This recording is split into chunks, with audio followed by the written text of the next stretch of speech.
ওবায়দুল কাদের বলেছিল যে আওয়ামী লীগ যদি ক্ষমতায় না থাকে, কখনো বলেছে 1 লক্ষ লোক মারা যাবে, কখনো বলেছে 5 লক্ষ লোক মারা যাবে, কখনো বলেছে 10 লক্ষ লোক মারা যাবে। ওবায়দুল কাদের বলেছেন, তার অন্য মন্ত্রীরা বলেছেন।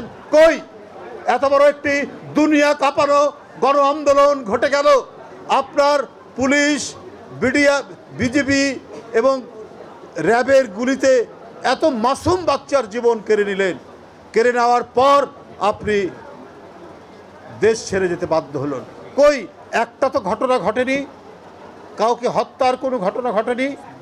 বিশেষ করে 5 তারিখ এবং 6 তারিখে তো প্রলয়ঙ্কারী কাণ্ড হতো, তারপরেও তো হয়নি। তাহলে আপনারা বলেছেন মানুষকে বিভ্রান্ত করার জন্য, মানুষকে ধোঁকা দেওয়ার জন্য, ধাপ্পাবাজি দেওয়ার জন্য। কারণ আপনাদের অমল ধবল যে লক্ষ্য, সেটা হলো ক্ষমতাকে ধরে রাখা, অবৈধ ক্ষমতা ধরে রাখার জন্য আপনারা জনগণের কাছে বিভ্রান্ত তৈরি করার জন্য এই কথাগুলো বলবেন। ক্ষমতা কেন ধরে রাখবেন? কারণ মেট্রো রেলের টাকা আপনাদের চাই, ফ্লাইওভারের টাকা আপনাদের চাই, পদ্মা সেতুর টাকা আপনাদের চাই। এই টাকা দিয়ে আপনারা মালয়েশিয়া, আপনারা কানাডা, আপনারা দুবাই, আপনারা ইউরোপে আপনাদের সন্তান যাতে কিয়ামতের সময় পর্যন্ত ভালোভাবে সুখে শান্তিতে ঝাড়বাতির আলোর মধ্যে বসে তারা জীবনযাপন করতে পারে, সুখের জীবনযাপন করতে পারে, সেই চেষ্টা নেওয়ার কারণেই এই টাকাগুলো আপনারা পাচার করেছেন।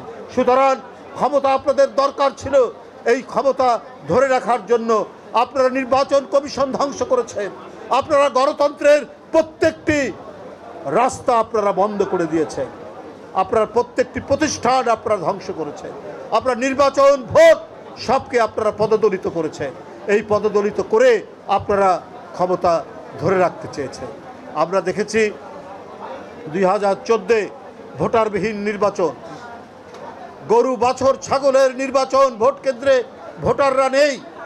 আমরা 2018 সালে দেখলাম যে নৈশকালীন নির্বাচন। আমরা নাইট কলেজের নাম শুনেছি, আমরা নৈশ কলেজের নাম শুনেছি, কিন্তু আপনারা নাইটকালীন নির্বাচন, নৈশ নির্বাচনের নাম এর আগে কখনো শুনিনি।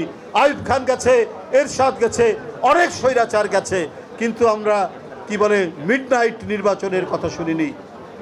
শেখ হাসিনা সেটারও দৃষ্টান্ত দেখালেন। তারপর দামি নির্বাচন আমরা দেখলাম, আমরা আর মামুদের নির্বাচন দেখলাম 7ই জানুয়ারি 2024 সালে। এত অন্যায়, এত অবিচারের পরেও ওবায়দুল কাদেররা মনে করেছেন যে তারা ক্ষমতায় টিকে থাকবেন, এইভাবেই ক্ষমতায় টিকে থাকবেন। জনগণকে ধোঁকা দিয়ে, জনগণকে প্রতারিত করে তারা টিকে থাকবেন।